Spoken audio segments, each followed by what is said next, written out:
저는 부활절 하면 꼭 생각나는 기억이 추억이 있는데 우리 지금 저 홍미순 집사님 계신 동평화 상가에 우리 교회가 있을 때 계란을 이렇게 포장을 오늘도 여러분들 드리려고 준비를 좀 해놨는데 그 전도용으로 가게마다 다 나눠줬거든요.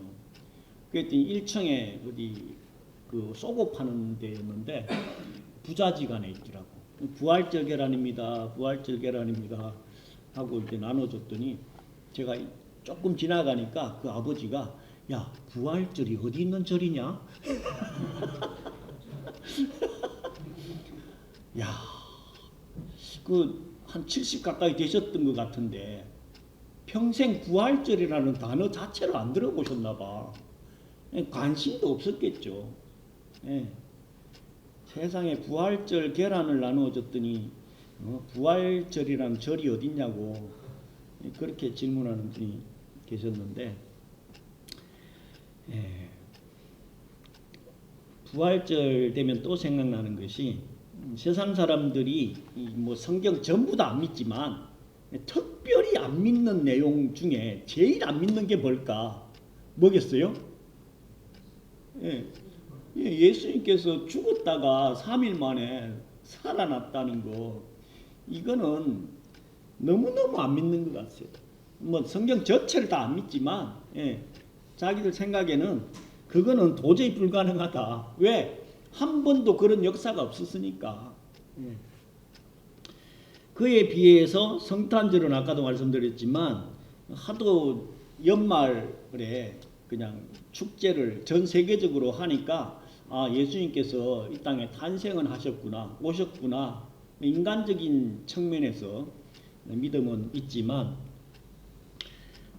부활절은 그렇지 못해가지고 많이 더 안타까운 마음이 드는데 그러면 세상 사람들은 부활절을 안 믿지만 성도들은 하나님을 믿으면서 이 땅에서의 어떤 가장 큰 소망, 희망 왜 하나님을 믿을까? 왜 믿어요? 대부분은 그냥 이 땅에서의 복 있잖아요. 복. 부귀영화. 또 그냥 하나님 믿으면 나쁜 일 안 생기고 좋은 일만 있을 것 같고 그런 맥락에서 사실 많이 시작은 하죠. 그러면서 조금 더 이제 믿음이 자라면 우리가 이 땅에서의 삶이 끝이 아니라 천국 영생이 있다. 그죠? 영원한 삶이 있다. 그 영원한 삶이라는 것은 천국도 있고 지옥에서도 영원히 사는 거예요. 그러면서 이 천국 영생의 소망은 있는데 문제는 뭐냐면은 부활에 관한 본인이 부활할 거라는 것은 조금 이 레벨이 낮은 것 같아요. 본인도 부활할 거라는 거 이것까지 믿어야 되거든요. 본인도 부활을 해야 천국 영생의 소망도 생기는 거거든요. 그래서 우리는 이 부활절을 맞이해서 우리도 예수님과 같이 분명히 부활할 거다라는 것을 꼭 기억하셔야 될 것 같습니다. 부활절 지금 시기가 어떤 시기예요? 봄 만물이 소생하는 시기잖아요. 그래서 지난주에도 저희가 지휘산에 갔다 왔는데 그 주변 길가에 연초록 새 순들이 쫙 나가지고 자연이 뭐 꽃이 많이 폈을 때도 이쁘지만 이 연초록 순들 그 색깔이 너무 이쁜 것 같아요. 운전해 가면서도 참 너무 좋은 때다. 그 나무들이 겨울에 보면 다 죽어 있는 것 같지 않아요?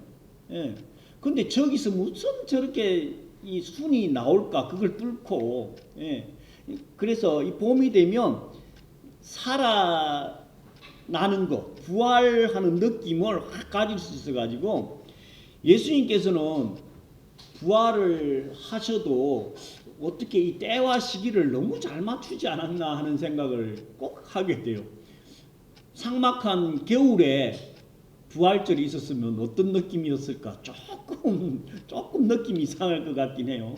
그래서 만물이 소생하는 이 시즌에 예수님께서도 사망 권세 깨치시고 부활하셨다.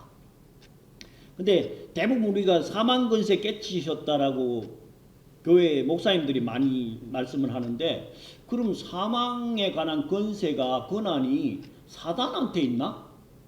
이렇게 오해하는 분들도 있어요. 예. 사망 권세, 죽음의 권세는요, 전적으로 하나님 아버지의 영역이에요. 하나님 허락하에 사단에게 잠깐 동안, 오늘 본문에도 나오지만 잠깐 동안 허락한 거지, 예. 죽음의 권세는요, 전적으로 하나님께 있는 거예요. 그래서 이 초록의 시즌에 부활절을 맞이하니까 뭔가 훨씬 더 새로운 감이 있는데, 예수님의 그 부활을 통해서 또 부활이 얼마나 소중하고 감사한 일인지 함께 생각하고 나누면서 은혜를 나누기를 원합니다. 부활하려면 부활의 조건, 좀 늦게 오신 분들은 못 들었을 텐데, 부활하려면 전제 조건이 꼭 있어요. 뭐가 전제 조건이 돼야 될까요? 부활하려면 어떻게 해야 돼요? 죽어야 된다니까. 먼저 죽어야 부활을 하지, 죽지 않으면 절대로 부활을 할 수가 없어요. 그래서 예수님께서 마지막 이 땅에서의 생애 일주일을 지난주 무슨 주간이라고요? 고난주간이면서 종려주일로 지냈거든요. 지난 예수님께서 십자가 지시고 부활하시기까지의 한 주간의 삶을 아주 간단하게 말씀드리면, 지난 주일은 일요일인데 그 무슨 주일로 지켰다고요? 종려주일. 종려주일 하면 예수님께서 나귀를 타시고 예루살렘 성에 입성하셨죠. 예. 입성하셨는데 뭐 때문에 입성하셨어요? 사실은 십자가 지시려고 입성하신 거예요. 예. 그래서 십자가의 죽음을 아시면서도 입성하셨어요. 뭐 때문에? 우리의 죄 문제를 해결해 주시기 위해서. 그게 주일날이었고요. 월요일날은 뭐 하셨느냐 하면, 그 입성하시면서 그 예루살렘 성 안에 무화과 나무가 있었는데, 무화과 나무가 열매가 없어. 열매가 없는 무화과 나무를 저주하셨거든요. 그 다음날 바로 말라 죽었지만, 그래서 첫날 월요일은 입성하시면서 무화과 나무를 저주하셨고, 또 성전에 들어가셔가지고 성전에서 뭐 했어요? 매매, 장사하는 사람들의 상을 다 엎으시고 성전을 정화하는 작업을 하셨어요. 그리고 화요일 날에는 바리새인들과 종교 지도자들 간에 아주 심도 깊은 토론을 하셨어요. 그리고 수요일 날은 아무것도 안 하셨는데, 그래서 침묵의 수요일이다라고 말씀을 할 정도로 그냥 계셨는데, 아마 십자가 지시기 전에 기도를 하지 않았나 이렇게 생각들을 하고 있습니다. 그리고 목요일 날이 예수님께서는 가장 바쁘셨던 날 중에 한 날이었는데, 목요일은 오늘 우리 성찬식 나눈 것 같이 예수님께서 최후의 만찬을 제자들과 같이 하고, 그러시면서 또 뭐 하셨어요? 제자들의 발을 일일이 씻겨주신 세족식을 가지셨죠. 그리고 금요일 날 겟세마네 동산에서 로마 군인들에 의해 가지고 체포되셔 가지고 완전 야밤에 졸속으로 재판을 했어요. 재판은 낮에만 하지 원래 밤에는 안 하거든요. 지금도 그래요. 로마도 그랬었는데 급하게 졸속으로 재판을 대충 해가지고 결국은 금요일날 십자가에 매달아서 죽음을 맞이하게 했어요. 그리고 토요일날은 안식일이었죠. 그래서 예수님께서 무덤에서 안식하셨고요. 그 다음날 이제 오늘 주일이죠. 오늘 주일날 부활하셨어요. 사망 권세 깨치시고 부활하신 날이 바로 예수님의 마지막 한 주간의 일정이었는데, 이 일정 중에 오늘 주일날 부활하신 그 날을 기념해서 지금도 우리는 언제 예배를 드리고 있어요? 안식일 날이 아니라 주일날 부활하신 그 성리를 기념하면서 지금도 계속해서 초대교회 제자들부터 시작해가지고 주일날 예배를 드리고 있어요. 이 부분을 사도 바울은 오늘 고린도전서 15장, 고린도전서 15장의 별명이 뭐예요? 부활장입니다. 부활장. 부활에 관한 가장 정확한 메시지를 기록하고 있는 장이 고린도전서 15장인데 15장 3절에 보면 예수께서 우리 죄를 위하여 죽으시고 4절에는 성경대로 3일 만에 다시 살아나셨다고 말씀하고 있어요. 근데 12절에 뭐라고 하셨습니까? 어떤 이들은 이런 확실한 부활을 왜 없다 하느냐 이렇게 말씀하고 있어요. 14절 부활이 없으면 우리가 전파하는 것도 헛것이고 믿음도 헛것이고 또 우리는 거짓 증인이 될 거다. 복음을 증거하는 것 자체가 다 거짓말이 될 거다. 그러면서 17절에는 우리가 여전히 죄 가운데 있을 거다. 부활이 없으면 예수님의 죽음이 완전히 헛되기 때문에 우리 죄 문제가 해결을 못 받아서 죄 가운데 여전히 있을 거다. 그래서 18절에는 예수 안에서 잠자는 자, 예수 안에서 잠자는 자라고 하면 여기 데살로니가 전서 4장에도 나오지만 예수님 믿다가 돌아가신 분들 있잖아요. 죽으신 분들. 잠자는 자라고 표현을 하고 있는데 그 예수님 안에서 잠자는 자들도 전부 다 망했을 거다. 왜 그래요? 아니 천국 영생 부활을 믿고 살아있는 동안에 열심히 주일날 우리 뭐해요? 이 지하에 앉아가지고 예배드리고 있잖아. 이 봄날에 다른 사람들 뭐해요? 산으로 들로 막 두릅 따러 가고 꽃 구경하러 가고 오늘 두릅 많이 따왔어요. 점심 때 우리 두릅 먹을 거예요. 또 홍 집사님이 맛있는 또 식사를 준비해 놓고도 있지만 세상 사람들은 세상에 즐기러 나가잖아요. 근데 우리는 뭐 해요? 예배 드리고 있잖아요. 이 깝깝한 지하실에서. 그럼 이렇게 있다가 죽었어요? 그럼 부활이 없으면 우린 망했다는 거예요. 그렇게 사도 바울은 말씀하고 있는데 저는 제일 좋아하는 구절이 이 19절 말씀이에요. 우리의 바라는 것이 다만 이 땅의 삶뿐이면 우리가 더욱 불쌍한 자이리라. 그렇지 않겠어요? 즐길 것도 못 즐기고 놀 것도 못 놀고 마음대로 그냥 죄 지으면서 막 살아도 되는데 이 땅이 그냥 끝이면 천국도 없고 지옥도 없으면 부활이 없으면 여기 왜 앉아 있겠어요? 이 생이 우리 인생이 다만 이 생뿐이면 이 삶뿐이면 가장 불쌍한 자다. 사도 바울은 이렇게 표현하고 있다니까요. 저도 너무 공감을 하거든요. 그래서 그 부활을 증명하기 위해서 20절에는 뭐라고 말씀하십니까? 예수 그리스도께서 잠자는 자들의 첫 열매가 됐다. 예수님께서 부활의 첫 열매, 샘플, 모델 케이스로 딱 보여주신 거예요. 부활하면 어떤 존재가 되는지 예수님처럼 된다는 것을 보여주셨다니까. 첫 열매가 있다는 건 그 다음은 뭐예요? 두 번째, 세 번째, 네 번째 수많은 열매들이 또 있다라는 얘기예요. 예수님께서 첫 열매로 보여주셨다라고 말씀하고 있어요. 그래서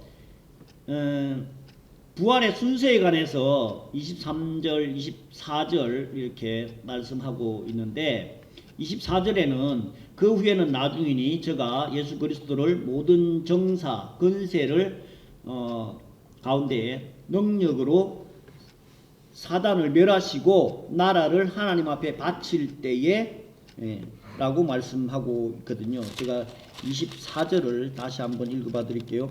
그 후에는 나중이니 저가 모든 정사와 모든 권세와 능력을 멸하시고 나라를 아버지 하나님께 바칠 때라. 저가 모든 원수를 그 발 아래 둘 때까지 불가불 왕노릇하리니 맨 나중에 멸망받을 원수는 사망이니라. 예, 불가불. 예. 아까 사망 권세를 그냥 한시적으로 하나님 권한 하에서 사단에게 허락이 돼 있다, 줘놨다 이렇게 말씀하고 있는데, 마지막에는 완전히 이 사망 권세도 하나님께서 멸하신다. 계시록 20장 14절에 보면은요, 사망과 음부도 불못에 던지우니 이것은 둘째 사망 곧 불못이라. 계시록 20장은 천년왕국에 관한 말씀을 쭉 하고 계시고, 천년왕국이 끝난 이후에 이제 사단도 잠깐 풀렸다가 완전히 예수님께서 사망권세도 사단도 멸해버린다, 불못에 던져버린다라고 말씀하고 있거든요. 그래서 지금 사도 바울이 말씀하고 있는 그 내용이, 이 24절의 내용이 바로 계시록 20장 14절에 관한 말씀이라는 거예요. 그리고 26절에도 맨 나중에 멸망받을 원수도 사망이다. 계시록 21장에 보면 새하늘과 새 땅에 관한 메시지죠. 그래서 21장 4절에 보면 다시는 우리 눈에 눈물도 없고 사망도 없고 애통하는 것이나 곡하는 것이나 아픈 것이 전혀 없을 것이다. 왜? 우리가 부활하면 그런 존재가 된다는 거예요. 그래서 맨 마지막에는 사단 권세까지 완전히 멸해가지고 새하늘과 새 땅을 허락해 주실 거다. 오늘 데살로니가 전서 4장의 말씀은 왜 굳이 받느냐 하면요, 사도 바울이 동일하게 데살로니가 교회에 편지한 내용이거든요. 4장 13절에 형제들아 자는 자들에 관하여 알지 못함을 원치 아니하노니 이는 소망 없는 다른 이와 같이 슬퍼하지 않게 하려 함이라. 데살로니가 교회는 사도 바울이 짧은 시간 3주만 사역한 교회였거든요. 그러다 보니까 데살로니가 교인들이 가장 희망을 가졌던 내용이 뭐냐면은 부활이에요. 예수님께서 금방 다시 재림에 올 걸로 믿고 있었거든요. 근데 시간이 지나니까 예수님 빨리 재림에 올 줄 알았는데 안 오시고 돌아가시는 분들이 자꾸 생기는 거예요. 그러니까 이 뭐야? 예수님 빨리 재림해 갖고 우리 천국으로 가야 되는데 사람들이 자꾸 돌아가시고 안 계시네? 그러니까 형제들아 잠자는 자들에 관하여서 알지 못함을 원치 않는다. 알기를 원한다는 얘기죠. 부정의 부정은 강조잖아요. 그래서 소망 없는 다른 이와 같이 슬퍼하지 않기를 원한다. 소망 없는 다른 이가 뭐예요? 세상 사람들은 죽으면 끝이고 천국도 지옥도 믿지 않기 때문에 완전 소망이 없는 사람들 아니에요? 예. 저 사람들 무슨 소망으로 사는지 모르겠어. 그냥 돈 좀 있는 사람들은 골프 치러 다니고, 또 뭐 돈 좀 있는 사람들은 양주 마시고, 돈 좀 덜 있는 사람들은 맥주 마시고, 돈 없는 사람들은 막걸리 마신다네요. 어떻게든 이 땅에서의 그냥 삶을 자기 나름대로 누려보려고 하는 거예요. 왜? 천국이나 지옥에 관한 소망을 갖지도 않고 믿지도 않으니까. 그래서 사도 바울이 소망 없는 다른 사람들 같이 슬퍼하지 않게 하기 위해서 내가 종말에 관한 메시지를 주겠다 이 얘기를 하는 거예요.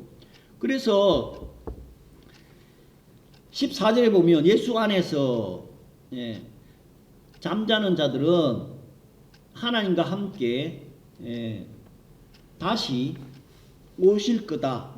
다시 올 때의 상황을 말씀하고 있는 거예요. 15절에 살아있는 자는 예수님께서 강림하실 때에 잠자는 자들보다는 앞서지 못한다. 잠자는 자들이 뭐냐면 예수님 믿다가 돌아가신 분들 있잖아요.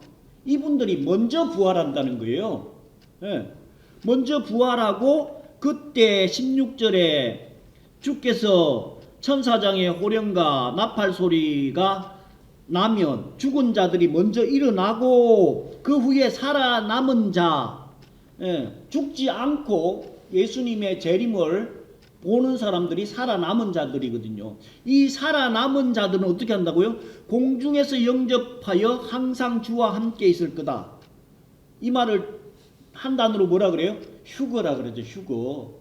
공중으로 들림받아서 공중에서 예수님을 맞이하게 될 거다. 그래서 그러므로 이 여러 말로 서로 위로해라. 네. 예수님께서 다시 분명히 오실 거기 때문에 무덤에서 잠자고 있더라도 천사장의 마지막 나팔 소리가 나면 다시 다 일어날 것이다. 오늘 본문이 좀 길어가지고 다 읽지는 못했는데 고린도전서 15장 오늘 우리 읽었던 본문을 쭉 한번 집에 가셔서 읽어보시면 15장 51절에 너희들에게 비밀을 말하노니 다 잠잘 것이 아니요 마지막 나팔의 순식간에 호련히 변화하리니 52절 나팔 소리가 나매 죽은 자들이 썩지 아니할 것으로 다시 살고 우리도 변화될 거다. 네. 마지막 천사장의 그 나팔 소리, 마지막 나팔 소리는 언제예요?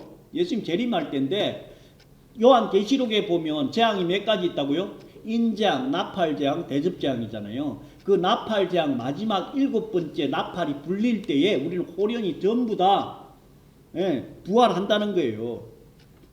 그래서 베드로 사도는 이 부활에 관한 메시지를 아주 심도 깊게 정말 위로가 되는 말씀을 주고 계시는데 오늘 우리가 읽었던 그 베드로전서 1장 3절에 보면 찬송하리로다. 하나님을 찬송하고 경배하고 예배하라.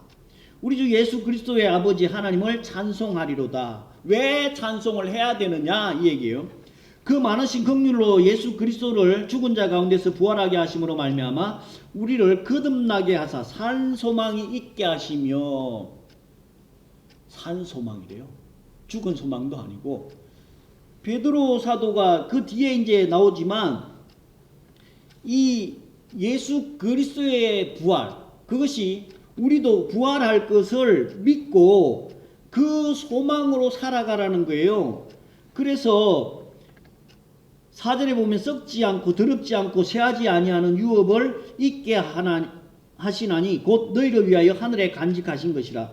너희는 말세에 나타내기로 예비하신 구원을 얻기 위하여 믿음으로 말미암아 하나님의 능력으로 보호하심을 받았느니라. 그러므로 너희가 이제 여러 가지 시험으로 말미암아 잠깐 근심하게 되지 아니할 수 없으나 오히려 크게 기뻐하는도다. 베드로 사도가 사역했던 그 시대에는 예수님께서 이제 십자가에 돌아가시고 나서 그 제자들로부터 시작해갖고 믿음의 선진들이 그 환난과 핍박이 어마어마했거든요. 고난이 엄청났거든요. 십자가에 죽이지, 호랑이, 사자, 밥되게 만들지, 그냥 사람들을 다 태워가지고 가로등으로 쓰기까지 할 정도로 어마한 시련과 고난을 당하지 할 수는 없지만 그 시험을 근심하게 되지 아니할 수는 없지만 오히려 크게 기뻐한다. 왜요? 부활의 산 소망이 있기 때문에. 그 사람들이 그 믿음의 조상들이 어떻게 순교를 불에 태워 죽기도 하고 톱에 켜갖고 죽이기도 하고 가죽을 벗겨서 죽이기도 하고 사자 밥이 되기도 하고 십자가에 매달아 죽기도 하고 우리 같으면 어떻게 했을까요? 나 진짜 겁났을 것 같아. 나 하나님 안 믿을게요. 이럴 정도로 자신이 없었을 것 같은데 그 믿음의 선진들은 순교를 저 전혀 두려워하지 않았다니까요. 죽음을 두려워하지 않고 그냥 받아들였어요. 왜 그래요? 부활의 산 소망이 있었기 때문이에요. 지금 우리 살아가는 동안에도 얼마나 힘들고 어려워요. 예. 우리 전영진 집사님 기도한 내용대로 이 모양 저 모양으로 하루하루 자꾸 어려워져가 세상이. 그죠? 그 어려움을 어떻게 극복할 건데? 어떻게 이겨갈 건데? 부활의 산소망, 천국 영생의 산소망, 이걸 간직하면 순교도 할 수 있다니까요. 그래서 7절에 너희 믿음의 확실함은 불로 연단하여도 없어질 금보다 더 귀하여 예수 그리스도께서 나타나실 때에 칭찬과 영광과 존귀를 얻게 할 것이니라.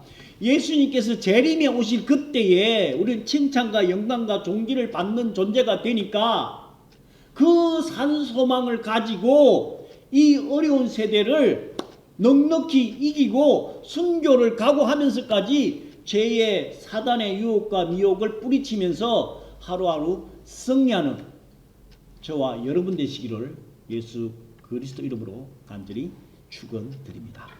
기도하겠습니다. 주님 감사합니다.